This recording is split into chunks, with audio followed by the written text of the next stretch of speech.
नमस्कार दोस्तों। आज मैं आप सबके बीच में उपस्थित हुई हूँ और एक नई सीरीज़ लेकर आई हूँ जिसका नाम है शिक्षा मनोविज्ञान, जो कि आपकी आगामी परीक्षाओं में आपके बहुत काम आने वाली है। बहुत पहले बच्चों ने मुझे कमेंट किया था कि मैं सीरीज़ को शुरू करूं और इस विषय को भी पढ़ाऊं, लेकिन मैं बहुत व्यस्त थी, इस वजह से मैं आप लोगों को ये सीरीज़ नहीं दे पा रही थी। पर अब मेरी व्यस्तता थोड़ी सी कम हो गई है, तो मुझे लग रहा है कि इस सीरीज़ को शुरू करना चाहिए ताकि आप लोग इसका लाभ उठा सकें। प्रयास करूंगी आपको सरल से सरल और अच्छे से समझाने का, ताकि अपनी आगामी परीक्षाओं में आप अच्छे से अच्छा कर सकें। तो आज का हमारा जो पहला टॉपिक है शिक्षा मनोविज्ञान का, वो है शिक्षा मनोविज्ञान एक परिचय, जो आपके सिलेबस में है। अगर आप यूपी टेट का एग्ज़ाम की तैयारी कर रहे हैं, सी टेट की कर रहे हैं, सुपर टेट की कर रहे हैं, किसी भी एग्ज़ाम की तैयारी आप कर रहे हैं जिसमें शिक्षा मनोविज्ञान एक विषय है, तो आपको ये टॉपिक पढ़ना है। और वैसे भी जब भी हमारे सिलेबस में हम कोई भी परीक्षा की तैयारी कर रहे हैं, आप किसी क्लास के स्टूडेंट हैं और हम उसमें कोई विषय हमारे साथ सम्मिलित किया गया है, तो हमें ये जान लेना चाहिए कि ऐसा नहीं कि उस विषय को हमने फटाफट पीछे के चैप्टर्स पढ़े, रट्टा लगाया और काम खत्म। जब तक हम उस विषय के नींव को नहीं पढ़ेंगे, उस विषय के बारे में जानेंगे नहीं कि वो हमारे सिलेबस में क्यों जोड़ा गया है, हमारे पाठ्यक्रम में उसे क्यों जोड़ा गया है, उसे पढ़ने से हमें क्या उपयोगिता है, तब तक हम उसके महत्व को नहीं समझेंगे। और जब तक किसी विषय के महत्व को आप समझेंगे नहीं, तो वो आप उसके अंदर घुसकर उसको रट्टू तोता कुछ भी बन जाइए, कुछ भी रट लीजिए, लेकिन समझ में नहीं आएगा। और जब आप जैसे सीटेट लेवल की परीक्षाएं देने आप जाएंगे, तो सीटेट में रटा रटाया काम नहीं आता है। जब आपने कोई भी टॉपिक पढ़ा है, उसे बहुत अच्छे से समझा हुआ है, तो वहाँ वही काम आता है। तो मेरा तो मानना यही है, कोई भी टॉपिक हो, कोई भी परीक्षा हो, उसे समझिए। और कोई भी विषय सम्मिलित किया गया है तो पहले उसके आधार, उसकी नींव, उसकी शुरुआत को जानिए कि वो विषय आपके विषय में क्यों सम्मिलित है। और दूसरी चीज़ ये कि उसकी उपयोगिता क्या है। जब तक उसके बारे में नहीं जानेंगे, काम नहीं चलेगा। तो चलिए शुरू करते हैं शिक्षा मनोविज्ञान। देखिए, टॉपिक ऐसा बहुत सरल सामान्य टॉपिक है। अब आप ये कहें कि हमारी परीक्षाओं में इससे संबंधित क्वेश्चन नहीं आते हैं, तो ये भी गलत बात है, क्योंकि कोई भी टॉपिक है, परीक्षाएं प्रश्न पूछती हैं। बस ये है कि कुछ इतने सरल होते हैं कि आपको ऐसा लगता है कि यार ये तो बहुत सरल है, कुछ कठिन होते हैं तो आपको लगता है नहीं ये है ढंग का क्वेश्चन। ऐसा नहीं है। देखिए, कभी कभी क्या होता है, ओवर कॉन्फिडेंस में आप अपने सरल क्वेश्चंस को गलत कर देते हैं, क्योंकि आप उन्हें सरलता में ही निकाल देते हैं, ये सोचकर कि ये तो सरल है, ये हम कर ही लेंगे। ऐसा नहीं है। इस टॉपिक से भी प्रश्न बनते हैं, आपको उसको समझना चाहिए। तो आज हम अपनी सीरीज को शुरू करते हैं। आप अच्छे से समझिए, मैं सरल भाषा में आपको उसको समझाने का प्रयास करती हूँ। ठीक है, तो चलिए आगे। हमारा आज का टॉपिक है शिक्षा मनोविज्ञान, जो कि मैंने आपको ऊपर बताया है, शिक्षा मनोविज्ञान एक परिचय। तो सबसे पहले हमें जानना है कि शिक्षा मनोविज्ञान क्या है और इस विषय के बारे में हमें क्या पढ़ना है, इसकी उपयोगिता क्या है। देखिए, कोई भी विषय है, अगर आप एक शिक्षक के रूप में किसी विषय की तैयारी कर रहे हैं, तो उसकी उपयोगिता यही है कि आप उसमें कितने अच्छे से ट्रेंड हो जाते हैं और अपनी बात को बच्चों तक कितनी सहजता से पहुंचा लेते हैं। अगर आप बहुत अच्छे से किसी विषय को बच्चों को समझा पा रहे हैं, भले ही आप में नॉलेज की कमी है, लेकिन आप बच्चे को बहुत अच्छे से समझा पा रहे हैं, तो ये एक बहुत बड़ी विशेषता है। ठीक है। और अगर आप में बहुत ज्ञान है, फिर भी आप अपने ज्ञान को दूसरे बच्चे तक नहीं पहुंचा पा रहे हैं, दूसरे व्यक्ति तक नहीं पहुंचा पा रहे हैं, तो भले ही आपके पास ज्ञान का भंडार हो, उस भंडार की कोई उपयोगिता नहीं है। तो हमें क्यों ये विषय पढ़ना है? क्योंकि ये विषय हमें यही सिखाता है कि हम किस तरह अपनी एक शिक्षक के रूप में अपनी योग्यताओं को दूसरों तक पहुंचा सकते हैं, बालक की समस्याओं को समझ सकते हैं, ये इसकी उपयोगिता है। ठीक है। और दूसरी चीज़, बच्चों के लिए इसकी उपयोगिता क्या है कि बच्चों को पढ़ाई के संबंध में बहुत सी समस्याएं आती हैं कि जो वो है अपनी प्रदर्शित नहीं कर पाते हैं। ये विषय ऐसा है कि इसके माध्यम से हम उन्हें समझाते हैं कि आप अपनी समस्याओं को अपने अभिभावक, अपने टीचर तक कैसे पहुंचा पाते हैं। इस विषय की ये उपयोगिता है, इसीलिए इसे सिलेबस में रखा जाता है, क्योंकि इसे पढ़ने से टीचर ट्रेंड होता है और बच्चे अपनी मुश्किलों से बाहर आते हैं। ठीक है। अब इसके बारे में जानते हैं। देखिए, जैसे कि शिक्षा मनोविज्ञान एक परिचय, शिक्षा मनोविज्ञान मैंने लिखा हुआ है, तो ये शिक्षा मनोविज्ञान जो है वो दो शब्दों से मिलकर बना है। इन शब्दों से शिक्षा और मनोविज्ञान। ठीक है, ये दो शब्दों से मिलकर बना हुआ है शिक्षा मनोविज्ञान। ठीक, अगर हम इसका निच्छेद करते हैं तो क्या आएगा? शिक्षा का मनोविज्ञान, यही तो होगा, शिक्षा का मनोविज्ञान। देखिए, अब हम इसको पढ़ने से पहले, इसके बारे में जानने से पहले इन दोनों शब्दों का अलग अलग विश्लेषण करेंगे, यानी कि शिक्षा और मनोविज्ञान को अलग अलग जानेंगे, तभी हम इसको समझ पाएंगे। तो सबसे पहले हमें क्या जानना है, शिक्षा के बारे में जानना है कि शिक्षा क्या है। ठीक है, वैसे तो आप सब जानते होंगे, या अब आप सोचेंगे ये क्या बता रहे हैं, शिक्षा क्या है। ऐसा नहीं है, देखिए शिक्षा के बारे में आप सब जानते हैं कि शिक्षा क्या है। अगर हम इसके शाब्दिक अर्थ की बात करें तो शिक्षा संस्कृत के शिक्ष धातु से बना हुआ शब्द है। किस धातु से? शिक्ष धातु से। संस्कृत भाषा के शिक्ष धातु से जो बना हुआ शब्द है वो है शिक्षा। इसका अर्थ क्या होता है? इसका अर्थ होता है सीखना। क्या अर्थ होता है? सीखना।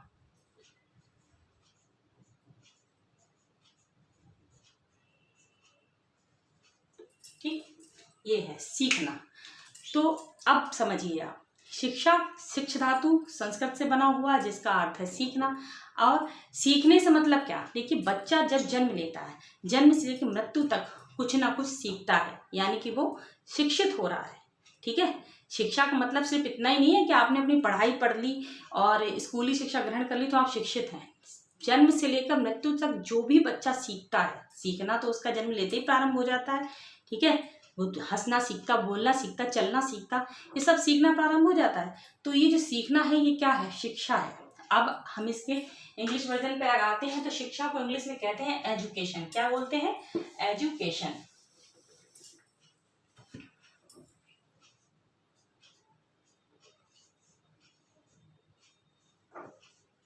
एजुकेशन। ठीक, इंग्लिश में शिक्षा को कहते हैं एजुकेशन, जो कि लैटिन भाषा के एजुकेटम शब्द से बना हुआ है। मैं हिंदी में लिख देती हूँ ताकि आपको दिक्कत ना हो।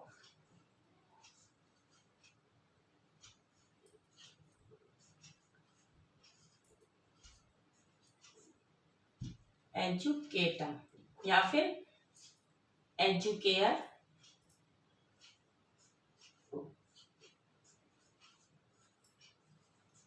केयर या एजुशेयर।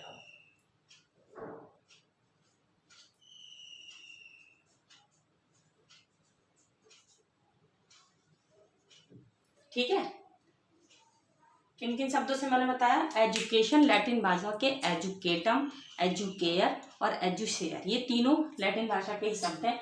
एजुकेशन से एजुकेटम निकला, एजुकेटम से एजुकेयर, एजुशेयर। मैंने तीनों इसलिए आपको बता दी कि अगर आपसे कभी कोई पूछे कि नहीं इसका क्या अर्थ है तो आप बता सकें। ठीक है, तो अब क्या है, इनका अर्थ क्या है? इनका अर्थ है बाहर लाना। किसी भी चीज़, मतलब जो भी बच्चे के अंदर है उसको बाहर लाना। वो बच्चे की योग्यताएं हो सकती हैं, बच्चे की क्षमताएं हो सकती हैं, या कभी कभी ऐसा होता है कि बच्चे ने बहुत कुछ सीख लिया पर वो उसे प्रदर्शित नहीं कर पा रहा है। तो ये कार्य कौन करता है? ये सिखाए हुए को बाहर लाने का कार्य भी तो शिक्षा ही करती है।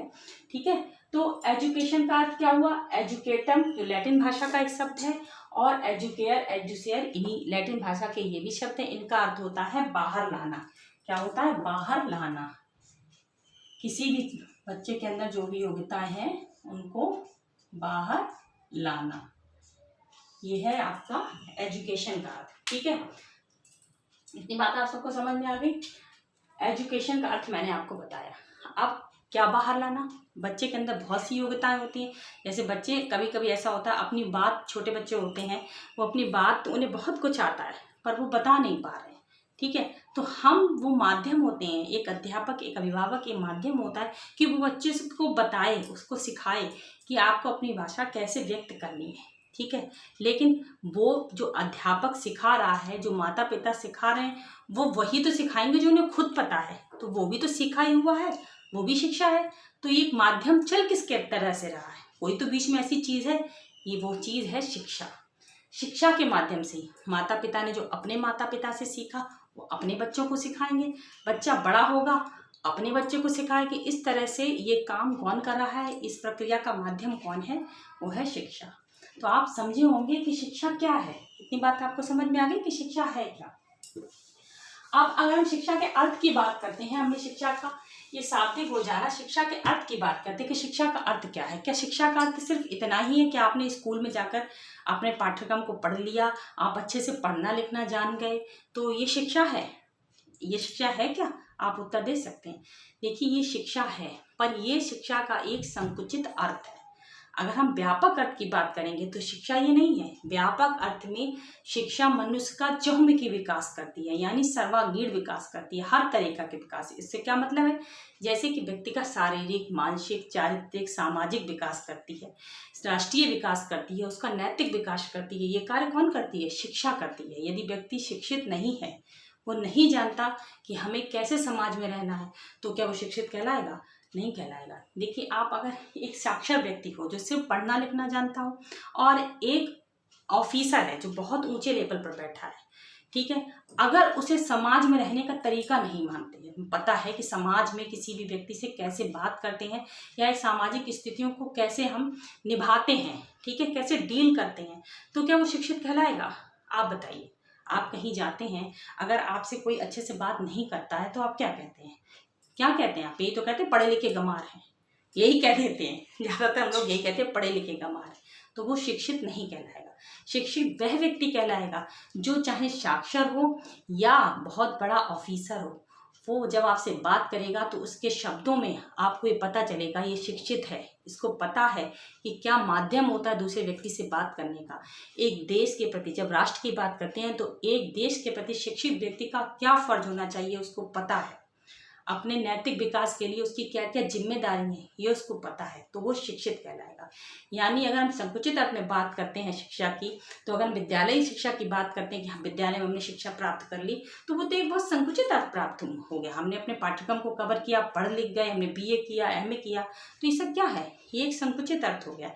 लेकिन जब हम पूरे व्यापक स्तर पर किसी चीज़ के बारे में सोचते हैं तब वो कहलाती है व्यापक शिक्षा, जिसमें अगर आप किसी राष्ट्र, अंतर्राष्ट्रीय हित की बात भी सोचते हैं तो वो है शिक्षा का व्यापक अर्थ। तो मुझे लगता है आपको समझ में आया होगा कि शिक्षा जो है व्यापक अर्थ में क्या है, संकुचित अर्थ में क्या है। कोई ऐसा नहीं कि अगर कोई पढ़ा लिखा है तो वो शिक्षित नहीं कहा जाएगा, वो भी शिक्षित है, और गैर पढ़ा लिखा अगर आपसे यदि योग्य है तो वो भी शिक्षित है, क्योंकि शिक्षा का तो अर्थ ही सीखना है। और सीखने में ज़रूरी नहीं कि आप पढ़े लिखे हो या साक्षर भी हो, सीखने का अर्थ सीखना है। वो हस्तकला सीखना भी हो सकता है, वो लिखना पढ़ना भी सीखना हो सकता है, हर चीज़ हो सकती है। इसलिए शिक्षा को इतना व्यापक माना गया है। शिक्षा का क्षेत्र बहुत व्यापक है, ठीक है। इतनी बात आप सबको समझ में आई। अब अगर हम बात करें शिक्षा के प्रकार की, जो कि अक्सर मैंने देखा CTET में जो है क्वेश्चन भी बनता है, तो शिक्षा जो है आपने सुना होगा अनौपचारिक शिक्षा, औपचारिक शिक्षा, निरौपचारिक शिक्षा, प्रत्यक्ष अप्रत्यक्ष, इस तरह की शिक्षा के बारे में आपने सुना है? नहीं सुना है तो सुनिए, मैं बताती हूँ। शिक्षा के प्रकार की अगर हम बात करते हैं तो अगर आप कहें कि मेन तरीके, तो शिक्षा मैंने आपको बताऊँ, एक शिक्षा होती है सबसे पहले औपचारिक शिक्षा, अनौपचारिक शिक्षा और निरौपचारिक शिक्षा। 3 प्रकार की शिक्षाओं में मनोवैज्ञानिकों ने इनको बांटा है। वो कौन कौन सी है? औपचारिक, देखिए बोर मत होइएगा इसलिए क्योंकि ये टॉपिक अगर आप CTET की तैयारी कर रहे हैं तो जरूरी है आपको समझना। औपचारिक, अनौपचारिक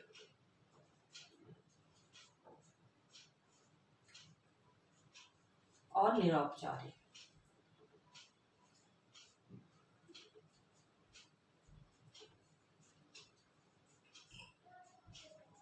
निरौपचारिक, ये 3 शिक्षा मेन रूप से होती हैं। इसी के अंदर प्रत्यक्ष, अप्रत्यक्ष, सामूहिक, व्यक्तिगत शिक्षाओं को भी रख दिया जाता है। जब आप इन तीनों को समझ जाएंगे तो आप बाकी सारी शिक्षा अपने आप ही समझ जाएंगे क्या होती है। देखिए, सबसे पहले हम बात करते हैं इसकी औपचारिक शिक्षा। जैसा कि इसका शब्द है औपचारिक, यानी कि औपचारिकताओं से भरी हुई शिक्षा जो हो। जैसे कि अब आप समझेंगे औपचारिकताएं क्या है। जैसे कि जब आपको पढ़ने के लिए एक बिल्डिंग की ज़रूरत हो, अध्यापक की ज़रूरत हो, एक पूर्व योजना की ज़रूरत हो, जो कहाँ मिलती है आपको? जब आप विद्यालय जाते हैं तो आपके लिए एक बिल्डिंग वहाँ बनी होती है, आपके लिए टीचर उपलब्ध होते हैं, आपके जो पाठ्यक्रम निर्धारित है वो वहाँ पर होता है, घंटे निर्धारित कर दिए जाते हैं कि किस घंटे में आप क्या पढ़ेंगे, ठीक है। पूर्व योजना बना दी जाती, पूरी योजना कि इतने से इतने समय तक आपका विद्यालय चलेगा। ये सब क्या है? ये है औपचारिकताएं। तो जब हम विद्यालय जाते हैं, विद्यालय में जब हम शिक्षा ग्रहण करते हैं तो वो शिक्षा कौन सी शिक्षा कहलाती है? औपचारिक शिक्षा, ठीक। इस तरह के क्वेश्चन CTET में आते हैं कि विद्यालय कौन सी शिक्षा का प्रकार है और या औपचारिक शिक्षा का क्या माध्यम है, तो आप बताएंगे विद्यालय, उसमें आपको ऑप्शन दे दी जाएंगे विद्यालय, खेल का मैदान, घर, तो आप उसका उत्तर दे पाएंगे। अगर आप जानेंगी औपचारिक शिक्षा क्या है, अनौपचारिक क्या है, निरौपचारिक, तब तो आप इसका उत्तर दे पाएंगे, अन्यथा नहीं दे पाएंगे। क्वेश्चन बहुत सरल है, मैं नहीं कह रही हूँ कि बहुत कठिन है, लेकिन तब सरल है जब आपने समझा है। ठीक, तो औपचारिक शिक्षा कौन सी हो जाएगी? जिसके लिए पूर्व योजना निर्धारित हो, पूरी समय निर्धारित हो, एक माध्यम निर्धारित हो कि किसके माध्यम से शिक्षा प्राप्त होगी। आप उदाहरण के लिए आप याद रखिए, विद्यालय शिक्षा जो है, विद्यालय किस चीज, कौन सी शिक्षा का माध्यम है? औपचारिक शिक्षा का। ठीक है, इसके बाद आती है आपकी अनौपचारिक शिक्षा। अनौपचारिक शिक्षा में क्या होता है?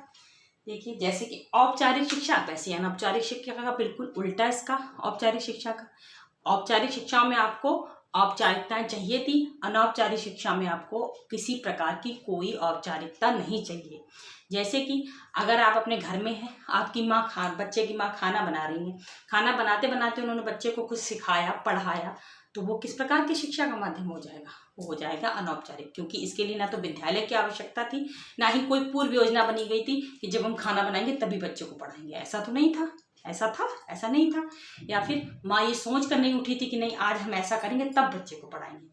बच्चे को पढ़ने का मन था, माँ ने अपनी व्यस्तता को ध्यान में रखते हुए भी बच्चे को पढ़ाया, ठीक है, अपने घर में पढ़ाया, तो ये कैसी शिक्षा हो जाएगी? ये अनौपचारिक शिक्षा होगा।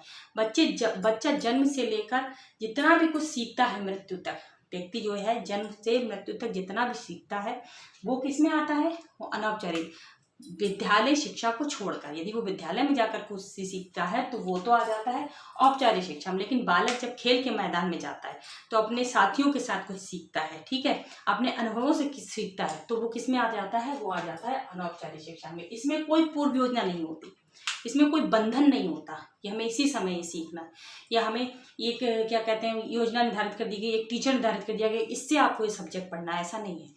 तो वो क्या है? वो है अनौपचारिक। अगर आपसे पूछ दिया जाए कि खेल का मैदान कौन सी शिक्षा का उदाहरण होगा, तो वो होगा अनौपचारिक शिक्षा का उदाहरण। ठीक है, बात समझ में आई। अब आता है निरौपचारिक शिक्षा। निरौपचारिक शिक्षा कौन सी शिक्षा है? देखिए, जब देखा गया कि अनौपचारिक शिक्षा और औपचारिक शिक्षा दोनों को मिलाया गया, तो जरूरत समझी गई कि इनके बीच की एक कड़ी निर्धारित की जाए जो कि इन शिक्षाओं के बीच का माध्यम बने।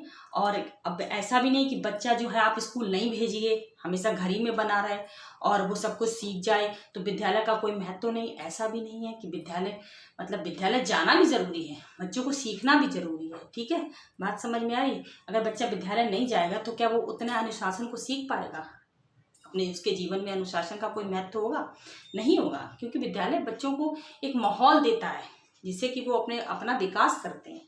ठीक है, तो विद्यालय भी जरूरी है। और ऐसा भी है कि कभी कभी ऐसा होता है कि चाहते हुए माँ बाप चाहते हैं फिर भी बच्चों को विद्यालय नहीं भेज पा रहे हैं, उन्हें नहीं पढ़ा पा रहे हैं। तो इसके लिए जो है अब ये भी नहीं है कि अगर आप घर ही में हैं, बच्चा घर ही में है तो वो बहुत कुछ बन जाएगा, क्योंकि भाई डिग्री लेना भी तो जरूरी है, जो हमें मिलेंगी कहाँ से? विद्यालयों से तो मिलेंगे। ऐसा तो है नहीं कि घर में बैठे हम BA MA सब पास कर लेंगे, ऐसा नहीं हो सकता ना, किसी ना किसी माध्यम से विद्यालय तक तो जाना ही पड़ेगा।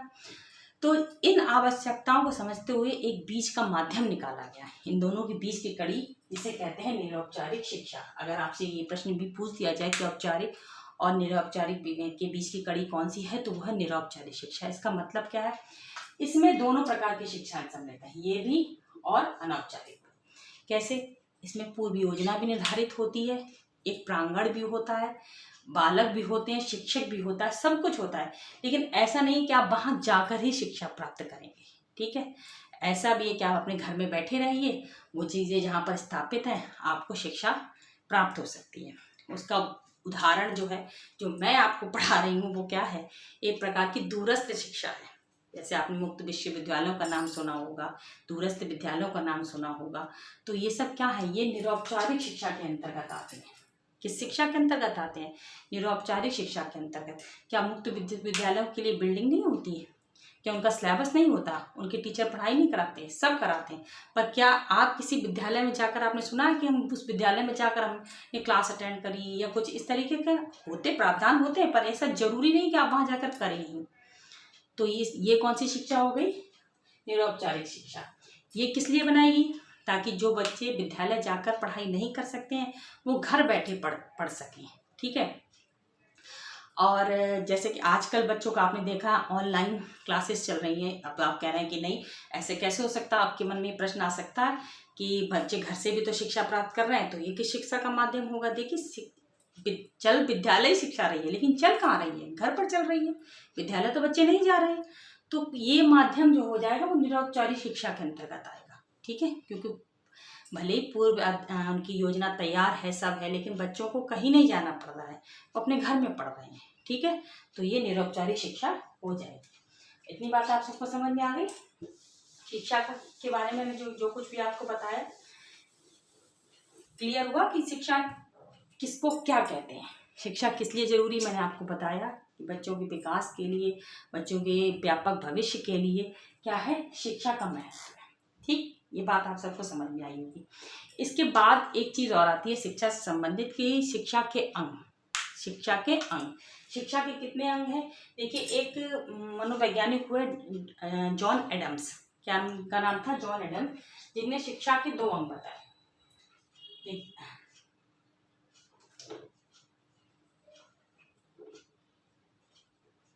इन्होंने शिक्षा के 2 अंग बताए। कौन कौन से, एक इन्होंने बताया शिक्षार्थी यानी बालक, और एक शिक्षक।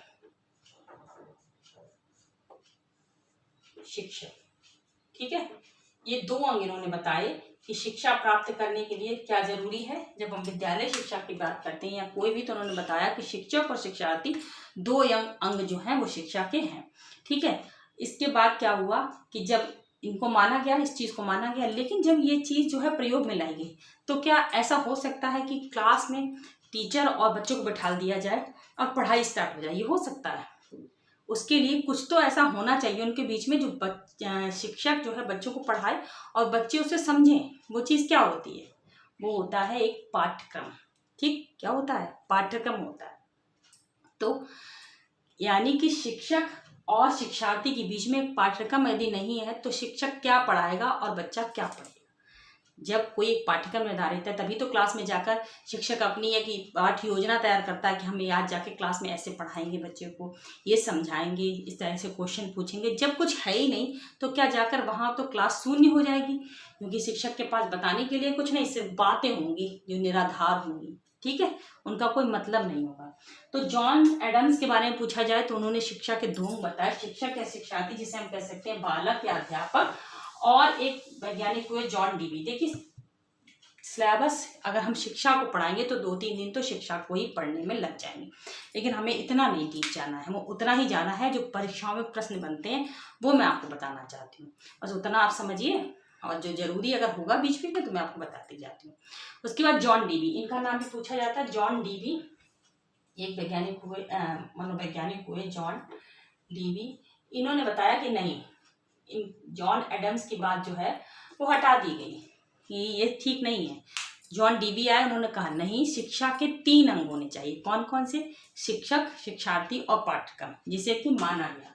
ठीक है, जिसे माना गया कि ये सही है। लेकिन इधर है बालक, इधर है अध्यापक, और इधर है पाठ्यक्रम।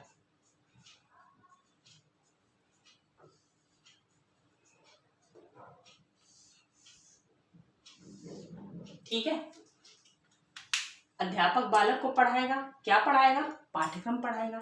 तो ये एक क्रम चलेगा।